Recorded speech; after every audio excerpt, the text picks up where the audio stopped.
Salam əziz tələbə adına qazanmaq istəyən şagirdlərimiz, bugünkü mövzumuz passive voice-dir, yəni məchul növ. Deməli, gəlin ondan başlayaq ki, ingilis dilində feilin iki növü var, passive active voice and passive voice. Yəni indiyənə qədər keçdiyimiz zamanlardakı cümlələri biz active voice olaraq, yəni məlum növdə keçirik. Nə deməkdir məlum növ? Yəni cümləni edən kim olduğunu bilirik. Yəni mübtədəsi olan cümlələri. Daha qısacası deyək ki, mübtədəsi olan cümlələr olur active voice.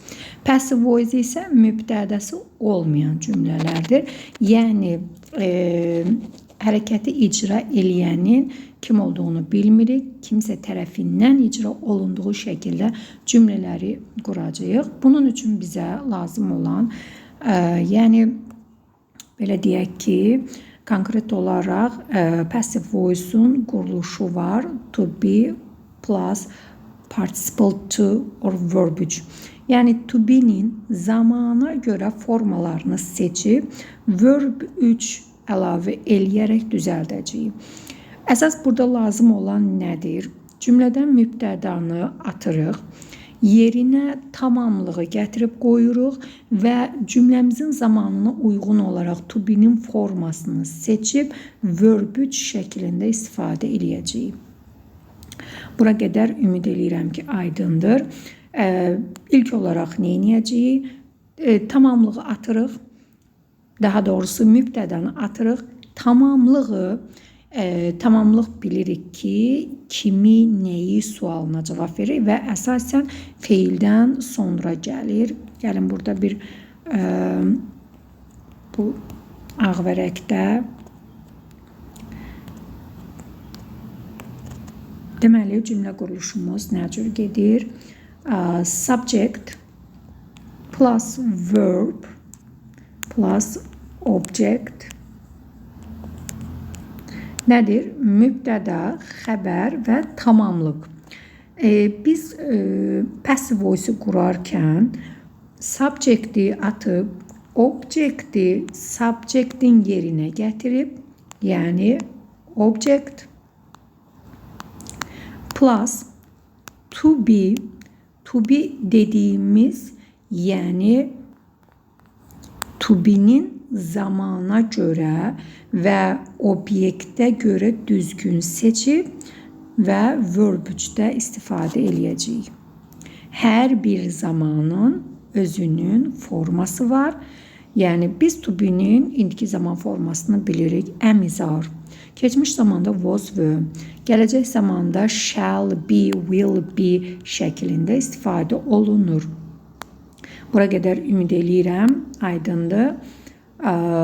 Baxaq burada, baxın, zamanların məchul növə çevrilməsi. Present simple-da nə olacaq? Am, is, are. Üstə gəlsin participle to. Daha doğrusu 3. Participle to, verb 3. Baxın, burada cümlə veribdir. Gəlin bu cümlələrin əsasında biz sadə zamanı məchul növə necə çeviririk ona baxacağıq. We use computers as a lesson. Biz dərsdə kompüterlərdən istifadə edirik. Deməli, burada mübtədam nədir? We, bir dəqiqə, we bizim mübtədamız, computers isə tamamlığımızdır. Nə edəcəyik? We-ni atacağıq. Computer sözünü we-nin yerinə keçirdəcəyik və həm sadə zaman olduğuna görə, həm də computer cəmdə olduğuna görə to be-nin are formasını çevirib üstünə gələcəyik verb 3. Verb 3 dediyimizdə, yəni use feilini verb 3-də istifadə eləyəcəyik. Burada baxın dönüşümü computers mübtəda getdi, yəni we-ni atdıq, onun yeri computersı gətirdik. Use feilindən bilirəm ki, cümləm sadə zamandadır. Sadə zamanda olduğuna görə am, is, are-dan birini seçməliyəm. Computers cəmdə olduğuna görə are-ı seçdim və feilimi, use feilini verb, qaydalı feil olduğuna görə eddən istifadə eləyərək yazdım. Necə oldu? Tamamlıq. Necə oldu? Tamamlıq gəldi. To be'nin formasını seçtim ve verb üçümü yerleştirdim. İkinci cümleye baxırıq. We take the books from the library. Biz kitabları kitabxanadan götürdük. Sadə zamandadır. Feilimdən bilirəm ki, sadə zamandadır. Neynədik? Booksu tamamlığımızdır. Mübtədanın yerinə gətirdik.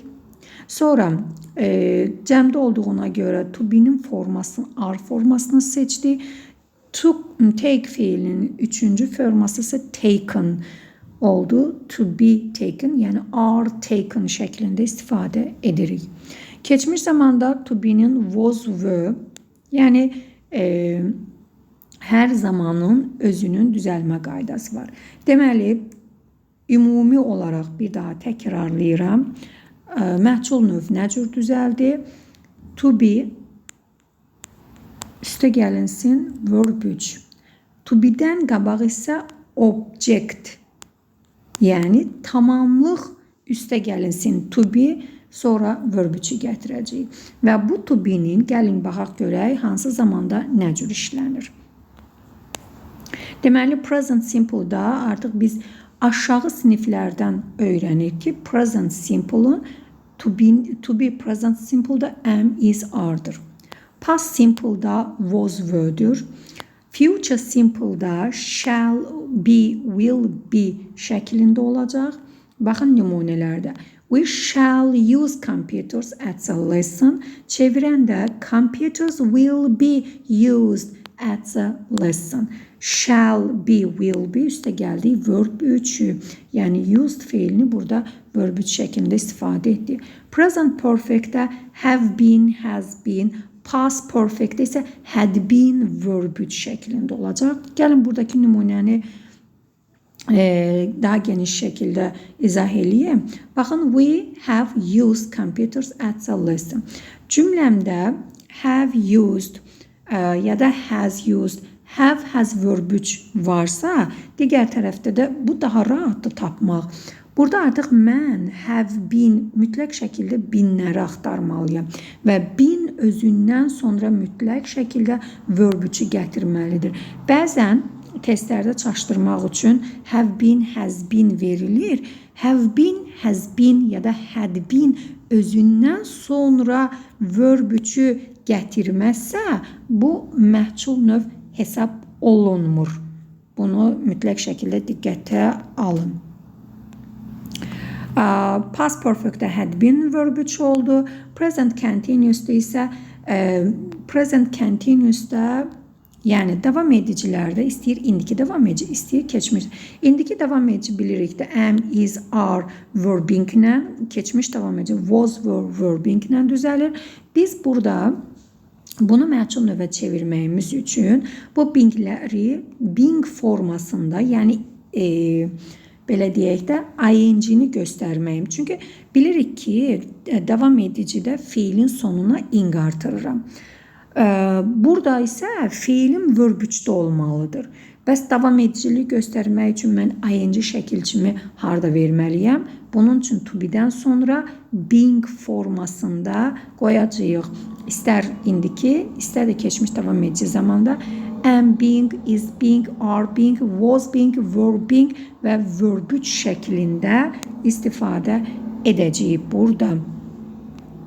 Nümunələrə də baxaq. We were using computers. Computers were being used şəklində. The books were being taken formasında oldu. Burada test edərkən diqqət etməli olan şeylər nələrdir? Əgər verilmiş cümlədə fiil indiki sadə zamandadırsa, variantda əmizarı axtarmaq lazımdır. Variantda bin olmamalıdır. Yəni, baxın, bunlar testi işləyərkən diqqət etməli olduğunuz şeylərdir. Are being, is being şəklində testlər varsa, avtomatik olaraq bunlar səhv testlərdir və bu səhv testləri biz variantla çıxmalıyıq.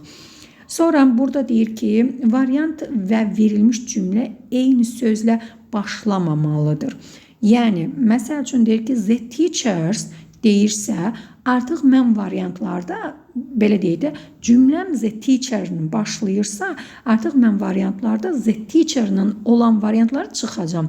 Çünki the teacher cümləmin mübtədasıdır və biz neyinirik passive voice-da? Həmin mübtədanı atmalıyıq ki, obyekti onun yerinə gətirək. Əgər sənə verilmiş cümlədə the teacher-la başlayırsa, variantlarda the teacher olan cümləni atacaqsan. Buna diqqət eləyəcəksən. Sonra mübtəda obyekt hala keçib by olmadan işlədilməməlidir. Aha, gəlin burada daha diqqətli olaq. Gəlin bunu daha nümunədə daha geniş şəkildə izahını verək. Deməli, belə bir cümlə yazaq. Məsələn, deyir ki, she reads a lot of books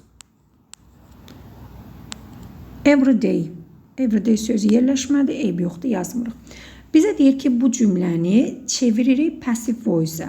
Deməli, she mənim mübtədam, reads xəbərim, S-dən bilirəm ki, artıq sadə zamandır. A lot of books da mənim tamamlığımdır.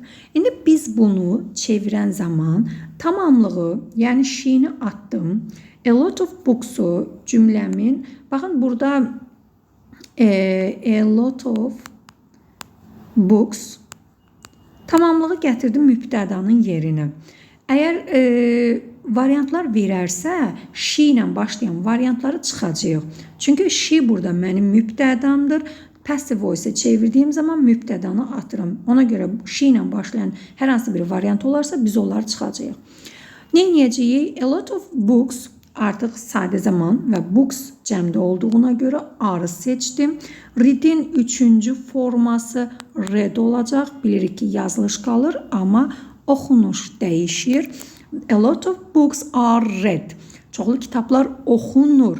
İndi biz bu mübtədanı necə işlədə bilərik? Mübtədanı by söz önündən istifadə eləyərək cümlədə verə bilərəm. Cümlənin sonunda verə bilərəm. By, she burada şəxs əvəzliyidir. Bilirik ki, şəxs əvəzliyi cümlənin sonunda işlədilməz. Ona görə də bu şəxs əvəz və söz önü ilə işlədilməz. Biz əvəzlik mövzusunu keçəndə öyrənmişdik ki, obyekt əvəzlikləri xəbərdən sonra gələr və söz önü ilə işlənə bilər. Yəni, şəxs əvəzliyini biz by söz önü ilə obyekt əvəzliyinə çevirərək cümləmizin sonunda istifadə edə bilərik. Burada she-ni obyekt forması by her formasında verə bilərik. Bir daha təkrarlayıram. Cümlənin əvvəlində verilən əvəzlik şəxs əvəzliyidir. Şəxs əvəzliyini biz bura gətirərkən bu artıq cümlənin sonuna və yaxud da ortasına gəlib düşə bilər və söz önü, by söz önü ilə işlənilməlidir. Ona görə şəxs əvəzlikləri cümlənin sonunda işlədilə bilməz və söz önü ilə işlədilə bilməz deyə biz şəxs əvəzliyini obyekt əvəzliyinə çevirməliyik. Yox, əgər cümləmin belə deyək də cümləmin əvvəlində şəxs əvəzliyi deyil, deyək ki, bir adam adı verilirsə, bunun daha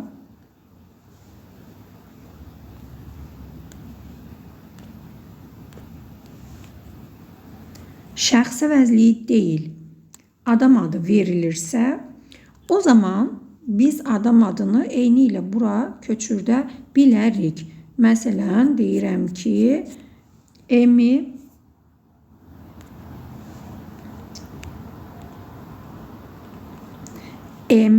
reads a lot of books. Amy çoxlu kitab oxuyur. A lot of books are read by Amy şəklində deyə bilərəm. Yəni, adam adları olduğu kimi köçürüləcək. Amma əvəzliyi olarsa, şəxs əvəzliyi, cümləmin əvvəlində verilmiş şəxs əvəzliyi ona uyğun olan obyekt əvəzliyi ilə burada əvəz olunmalıdır. Ümid edirəm ki, burası aydın oldu. İndi keçək davamına. Burada nümunələr verib, mən artıq nümunəni sizə göstərdim. burada verilən deyilənlərdən biri də məsələn baxın burada is been veribdir, olmamalıdır. Yəni bini biz yalnız have been, has been, had been şəklində istifadə eləyə bilərik. Bir daha bunu izah eləmək istəyirəm. Bunu bir daha vurğulamaq istəyirəm. Daha aydın olsun. Baxın, əgər have, has, had, been verb 3 olmazsa, yəni belə deyək də, bu hissəsi olmazsa, verb 3 gəlməzsə, variantları seçərkən diqqətli olun. Yəni, əgər bində dayanarsa və bundan sonra verb 3 gəlməzsə, bu məhcul növ hesab olunmur. Məsələn, testdə çaşdırmaq üçün sizə hər şeyi tamamlığı doğru keçirdi, have, has-i, had-i doğru seçib, binə qədər gəlir. Deyirsən ki, doğrudur və salam seçdin, amma əgər bində dayanarsa, bindən sonra hər hansı bir isim, hər hansı bir yer sözünü falan gələrsə, bu məhcul növ hesab olunmayacaq. Bin mütləq şəkildə özündən sonra verb 3-ü gətirməlidir ki, orada artıq biz onun məhcul növdə olduğunu bilək. Təbii ki, bu şəkildə də verib, cümlədə verilmiş mübtədanı saxlaya bilər. O da saxlayarsa yenə məhcul növ deyil. Yəni, belə deyim də, obyekt üstə gəlinsin. Have, has, had, been, verb 3 bitmiş zamanın məhcul növünü düzəldir. Bu qədərə, bu xırdalıqlara diqqət yetirin. Burada artıq bizə nümunələr verir. Nümunələri mən artıq izah etdim. İstəsəniz əlavə olaraq siz də baxa bilərsiniz nümunələrə. Daha anlaşılır olsun. Baxın, burada artıq mən bunu izah etdim. Have been tamamlığından asılıdır. Bir də burada gəlin bunu da izah eləyim. Məsələn, deyək ki, bir nümunə götürək, bir cümlə götürək. Bunu nümunə şəklində verək. Bir dəqiqə mən bunu biraz balacalaşdırım. Okay. Gəlin, məsəl üçün deyir ki, Emmy has deyək ki, watched deyək ki, several movies.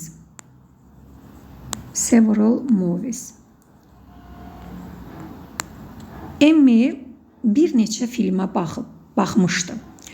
Gəlin burada bunu keçirdən zaman, baxın biz burada has watched-ı görürük. Variantlarda da məhz has-ı axtarmalı deyilik.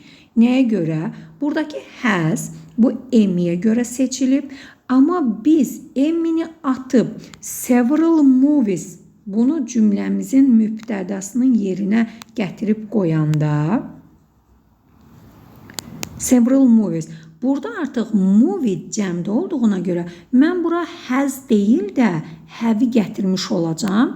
Çünki obyektim cəmdə olduğuna görə have-dən istifadə eləyəcəm. Necə olacaq?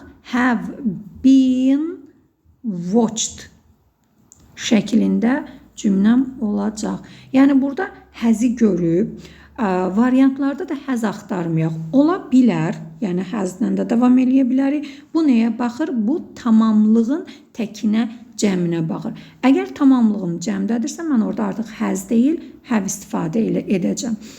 Həddə isə artıq bilirik ki, keçmiş zamanda heç bir fərqi yoxdur. Had varsa burada, biz onu hədlə də davam eləyəcəyik. Yəni, belə deyim, silmək biraz problemdir, amma eybi yoxdur. Məsələn, desək ki, Emmy had watched, baxmışdı several movies-ə desək, burada da artıq, bəli, mən burada have deyil, həddən istifadə edəcəm. Burada artıq heç bir dəyişiklik etmirik. Çünki keçmiş zaman bilirik ki, şəxsə görə dəyişmir. Məsələn, bu da bizim oldu. Bitmiş zaman haqqında nümunəmiz. Daha sonra nələr var? Gəlin burada baxaq. Keçmiş davam edicidirsə, dedik ki, keçmiş davam edicidirsə, bizə davam ediciliyi göstərmək üçün being'dən istifadə eləyəcəyik. Davam edicini orada bildirməyimiz üçün. Baxın, gəlin burada nümunə var. Nümunəni izah eləyək. Bax, burada keçmiş davam edici zamana aid was painted. Keçmiş davam edicidir. Bu məhculluğu göstərmir. Bu məlumdur. Çünki edən məlumdur. Ona görə məhculluğu göstərmir. Məhculluğu göstərmək üçün biz nə etməliyik? Was, bax, being painted şəklində istifadə etməliyik. Burada yəni testdə izahını veribdir. Testi daha doğru oxusanız aydın olmuş. Mən qısa izahını verirəm. Aydın şəkildədir. Sizə lazım olan ən yaxşısı fiilləri hansı zamanda olduğunu əzbərdən öyrənmək. Yəni, hansı zamanda fiillər nə cür işlənir? Onların passive voice-unu öyrənmək daha rahat olur. Yəni, əgər fiilləri bilməsək, təbii ki, passive voice-u da bilmək biraz çətin olacaq. Gəlin, burada diqqət etməli olduğumuz bir şey var. Buna mütləq şəkildə. Bəzi fiillərimiz var ki, biz bu fiilləri indiki də, keçmişi də eynidir. Regular, irregular fiilləri öyrənəndə öyrənmişik. Cut, let, put, cost, hurt və s. Bu fiillərin indikisi də, keçmişi də eyni olduğu üçün burada zaman seçimi bizə çətin olur. Bunun üçün nə etmək lazımdır? Əgər fiilimin sonunda S şəkilçisi varsa, demək ki, fiilim sadə zamandadır. Baxın, burada S şəkilçisi verib, demək sadədir. Sadədirsə mən seçəcəm əmizarı. Yox, fiilim olduğu kimi qalıbsa, demək ki, bu fiil keçmiş zamandadır. O zaman mən seçəcəm was were-nü. Görürsünüz, burada da nümunədə verilib. S-lərlə olanları gətirib ki, indiki sadə zamandadır. S-siz olanları isə keçmiş zamandadır. Yəni, bunu cümlədə S-lə tapa biləcəyik. S varsa, demək ki, sadədir. Əmizarı seçirik. S yoxdursa, deməli, keçmiş zamandır. Was were-nü seçirik. Daha sonra tamamlıq. Burada bir şey qeyd eləyək. Tamamlıq nədən ibarət olur? Tamamlıq ya obyekt əvəzliyindən olur, ya da ki, isimlərdən, ümumi və ya xüsusi isimlərdən ibarət ola bilər. Tamamlığın qarşısındakı təyin edici nədirsə, biz o tamamlığı təyin edici ilə bərabər götürürük. Məsələn, baxın, burada veribdir ki, baxın, I spent all my money. All my money. Tamamlıq burada ismi money'dir və onun qarşısında onun təyin edicisi var. All my money. Biz bu tamamlığı götürən zaman qarşısında təyin edicilərlə bir yerdə götürəcəyik. Oflu birləşmələr ola bilər.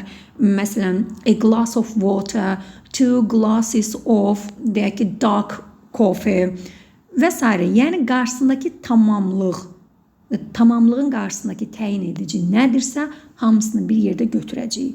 Burada diqqətli olun. Yəni, bəzən uşaqlar ismi götürür, amma ismi təyin edicisi qalır orada. Xeyr, ismin təyin edicisi, qarşısında təyin edicisi nə varsa, Z article varsa Z article, əvəzlik varsa əvəzlik, ondan sonra digər təyin edicilər all'dur, most'dur, a lot of'dur, some'dur, nə varsa həmin obyektə aid hamısını bir yerdə götürüb mübtədanın yerinə qoyacağıq. Gəlin, burada başqa bir diqqət eləməli məqam var. Əgər xəbərdən sonra 2 tamamlıq gələrsə, baxın, bura diqqət eləyək. Xəbərdən sonra 2 tamamlıq gələrsə, onda aşağıdakı 2 halda doğrudur. Yəni, tamamlıq nədirsə, bir dəqiqə, baxın, tamamlıq, 2 tamamlıq gələrsə, hər ikisi ilə də biz məhcul növü düzəldə bilərik. We gave her bir tamamlığı, A nice flower iki tamamlığım, ikinci tamamlığım. İki dənə tamamlıqdır. Biz hər iki tamamlıqla da passive voice qura bilərik. Hansı ilə istəsəz qura bilərsiniz. Variantlarda hansı verilibsə, doğru verilibsə, yəni götürə bilərik. Her tamamlıqdır. Gətirib şəxs əvəzliyin yerinə qoyduğumuza görə she ilə başlayacaq. She was given və yaxud da ikinci olaraq a nice flower was given. Baxın, burada isə ikinci tamamlıqla geri dönüş, yəni daha doğrusu passive voice düzəltdik. Sonra keçdik dördüncüyə baxırıq. To make fiili məchulda özündən sonra to qəbul edir. Aha, baxın burada nə var? We made her repeat the story. Make fiili bilirik ki, bir hazırlamaq, düzəltmək deməkdir. Bir də make fiili məcbur etmək mənasındadır. Make fiili məcbur etmək mənasında və yaxud da digər mənalarda gəldiyi zaman özündən sonra to'lu fiil gətirəcək. Baxın, burada kompleks objektə keçirik biz bunları. We made her repeat the story. Biz ona məcbur etdik ki, hekayəni təkrarlasın. She was made. Bilirik ki, burada baxın, o, bir dəqiqə bunu açıq izah edeyim. Baxın, burada her'ü çıxardanda, bir dəqiqə bunu daha geniş formada verim. Baxın, we oldu mənim mübtədam, made xəbərim, her tamamlığım. Mən bu tamamlığı bu aradan çıxardanda made ilə repeat iki dənə fiil yan-yanaşı gələcək. Və bu iki fiil yanaşı gəldiyi halda biz onun ortasında to'nu verəcəyik. Bu cümləyə diqqətlə baxın. Bu cümləyə diqqətlə baxaq. Baxın, her'ü she olaraq keçirtdim önə. To be'nin formasını gətirdim keçmiş zaman olduğu üçün və baxın, buradan bu fiil daha doğrusu obyekt çıxdığına görə made ilə repeat belə deyək də bir-biri ilə əlaqələndirmək üçün ortada to hissəciyini işlədəcəyik. Yəni bu iki fiilin arasında to məstər hissəciyini verəcəyik.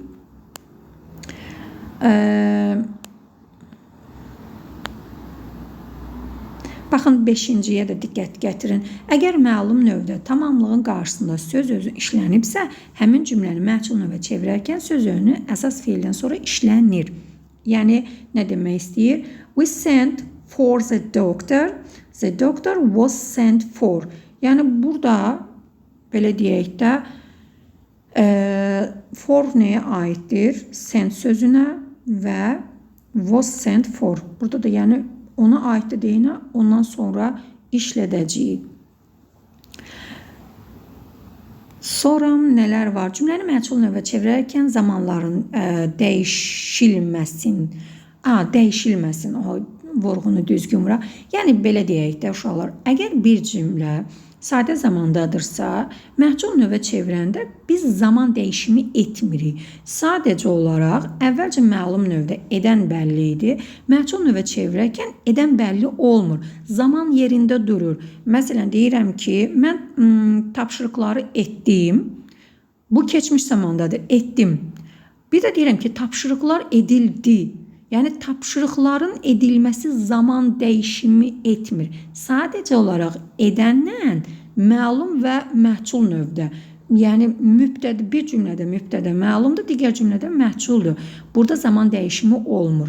Sadə zamandırsa, biz məhçulu sadə ilə quracağıq. Gələcəkdirsə gələcəklə, bitmişdirsə bitmişlə quracağıq. Yəni, bitmişdə verilmiş bir cümləni keçmişin məhçuluna çevirə bilmərəm. Bitmişdə qurulmuş bir cümləni bitmişin məhçulu ilə quracağım. Aha, gəldik burada it formal mübtədası ilə başlayan şəxsi cümlələr, tamamlığı olmayan cümlələr. Yəni, nə var burada? Bizə bu diqqət dediyi 7-ci diqqət etməli olduğumuz şeydən nədir? Hər cümləni məhçul növə çevirə bilmərik. Bilirik ki, bəzi feillərimiz var ki, onlar tamamlıq qəbul etmirlər və tamamlığı olmayan cümlələr məhsul növə çevrilə bilmir. Birinci diqqət etməli olduğumuz şey budur. Məsələn, adi primitiv bir misal deyim. Belə bir nümunə gətirək. Məsələn, deyirəm ki, children go to school. Bir də deyirəm ki, children read a book. Baxın, iki dənə feil var. Go, bir də read. Birinin tamamlığı var, digərinin tamamlığı yoxdur. Tamamlıq bilirik ki, feildən sonra gəlib kimi, nəyi sualına cavab verir. Ya isimlə, ya da ki, obyekt əvəzliyi ilə, törəmələrlə əvəz oluna bilər. Daha doğrusu, törəmələrdən yaranır, düzəlir tamamlıq. Burada cümləmdə children read a book, uşaqlar kitab oxuyur. Nəyi oxuyur? Sualına cavabı varsa, o zaman biz bu cümləni məhsul növə çevirə bilərik. Məntiq, məhsul növün quruluşu nə idi? Tamamlıq, tamamlığı gətirməliyəm, to be-nin formasını qoymalıyam və verb üçümü istifadə etməliyəm. Əgər bir cümlədə bu tamamlıq yoxdursa, mən bunu bura gətirə bilmərəm və digər işləmləri də apara bilməyəcəm. Children go, uşaqlar gedir. Baxın, özündən sonra söz önü gəldi. Və yaxud da başqa bir söz gələ bilər. Tamamlıq yoxdursa cümlədə, uşaqlar gedir. Nəyi gedir demirəm, hara gedir və yaxud da nə zaman gedir şəklində sual verə bilərəm. Əgər cümləmdə tamamlıq yoxdursa, o zaman bu cümlə məhsul növə çevrilə bilməz. Burada veribdir bizə məhsul növə çevrilə bilməyən feillər. Buna diqqətlə baxın. Be dediyimiz, yəni to be-nin formaları, become, happen, take place, occur, hamısı baş vermək. Appear, rise, rain, snow, come, work, sleep. Yəni, belə deyək də, feilə baxırıq. O feil özündən sonra nəyi, kimi sualını gətirirsə, bəli, o tamamlığı var və məhsul növə çevrilə bilir. Gətirmirsə, deməli, məhsul növə çevrilə bilməyəcək. Bundan əlavə, there is, there are ifadələri məhsul növə çevrilə bilmir.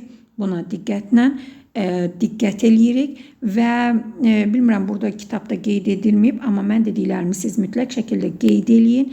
There is, there are, there was, there were, var, vardır ifadələri məhsul növə çevrilmir və to be ilə başlayıb,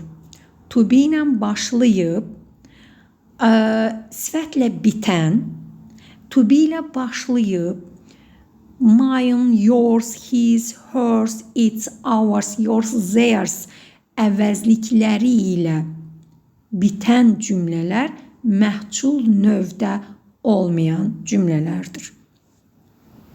Yəni, geri çevirib dediyim cümləni təkrardan mütləq şəkildə yazın. Məsələn, gəlin buna uyğun bir cümlə. Zera ifadəsinə aid elə bilirəm ki, vardır.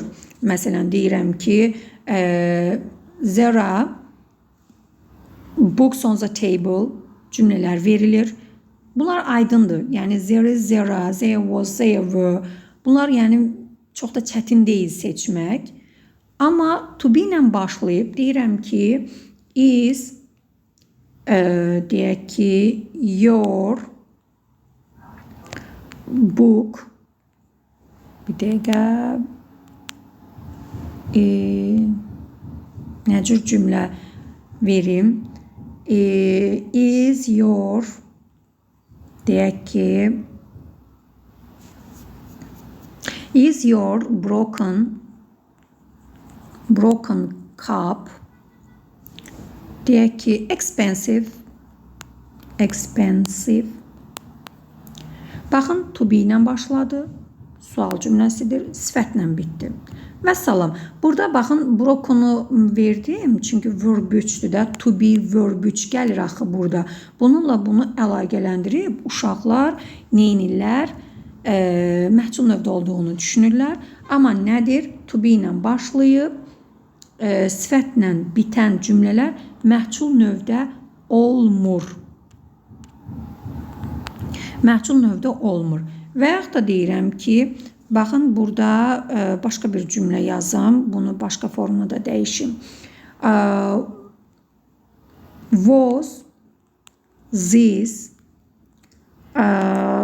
broken cup yours?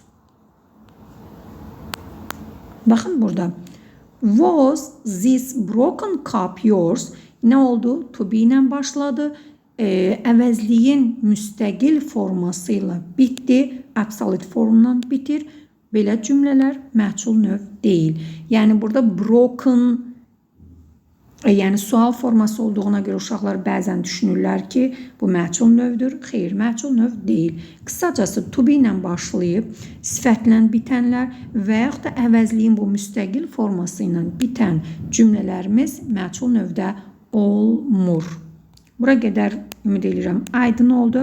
Və son olaraq modal feillərin məhsul növü nə cür düzəlir? Modal feillər be, verb 3 şəklində düzəlir. Baxın burada veribdir. Modal verbs be, participle to şəklində düzəlir. Bunlar da çox asandır seçmək. Yenə tamamlığı keçirdirik qarşısına. Modal feil varsa modal feilin özünü qoyuruq. Be-ni verirəm. Özündən sonra da verb 3-ü gətirirəm. Bu da modal feillərin düzəlmə qaydası. Daha sonra nəyə fikir verməliyik? Sual cümlə, interrogative sentence in the passive. Passivdəki sual cümlələri. Bir şeyi yadımıza salır ki, məhsul növ nə ilə düzəldir? To be ilə. To be ilə düzəlirsə, təbii ki, to be ilə də sual və inkar forması olacaq. Yəni, uşaqlar çox vaxt öyrənirlər, keçmiş zamanda diddən istifadə edirik, cümlədə sual cümləsində bir did axtarışı gedir.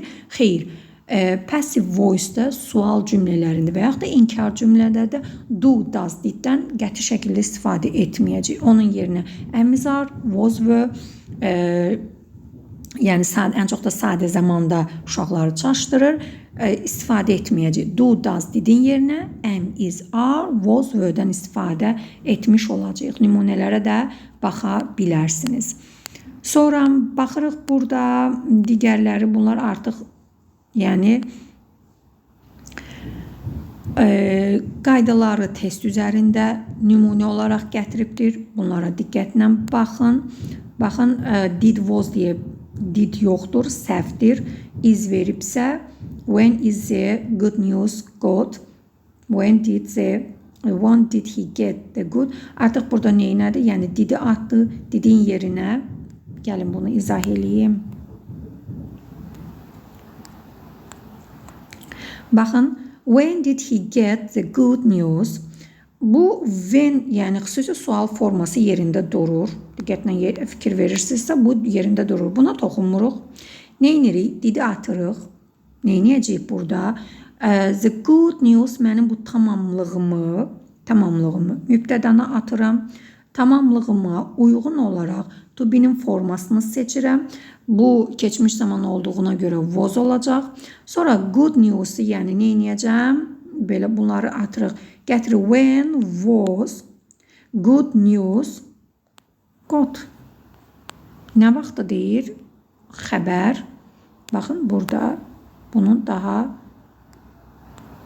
düzgün yazılmış forması. When was the good news, tək olduğuna görə was-dan istifadə etdim. Get'in də üçüncü forması got oldu. Digərləri də eyni qayda ilədir. Yəni, əslində hamısı eyni qayda ilədir.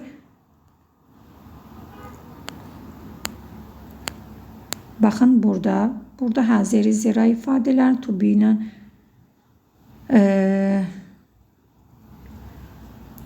yəni bu yuxarıda bunları artıq mən qeyd etdim sizə. Burada da onların yazılı formasında veribdir. Diqqət, burada sual cümləsinə baxırıq. Məchul növdə mübtədəyə sual verərkən baxın, by sözünündən istifadə edilir.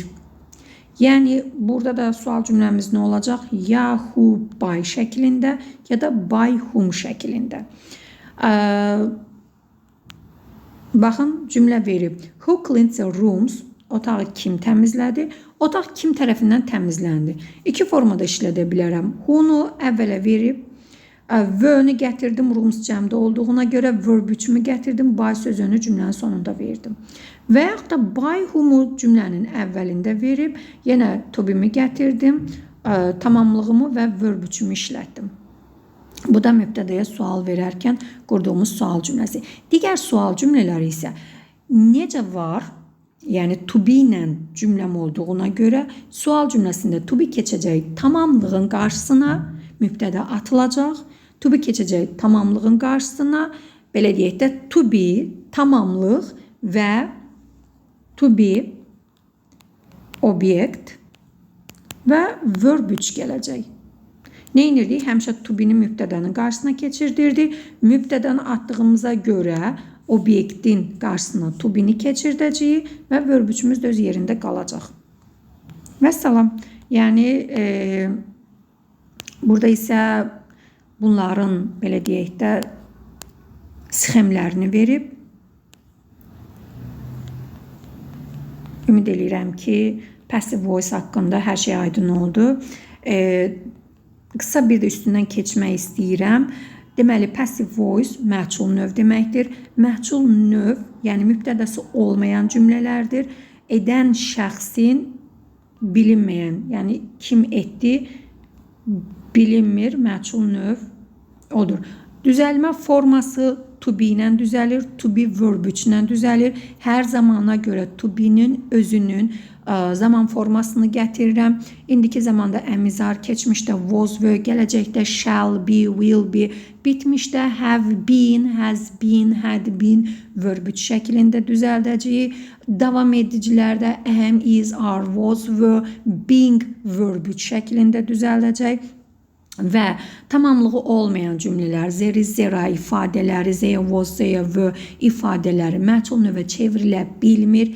To be ilə başlayıb sifətlə bitənlər, to be ilə başlayıb əvəzli ilə bitən cümlələr məchul növdə olmayan cümlələrdir. Yəni, onlar məchul növdə olmur. Sual cümlələrində sadə zaman, indiki və keçmiş sadə zamanlarda do, does, didin yerində am, is, are, was, və-dən istifadə eləyəcəyik. Mübtədəyə sual verərkən who cümləmin sonunda by şəklində və yaxud da by whom cümlənin əvvəlində verərək sual formasını quracağıq. Bu qədər.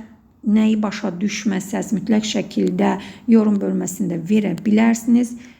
Bacardığım qədər geniş və xırdalıqlarına qədər izah etməyə çalışdım. Ümid edirəm ki, hər kəsə aydın oldu. Dinlədiyiniz üçün təşəkkür edirəm.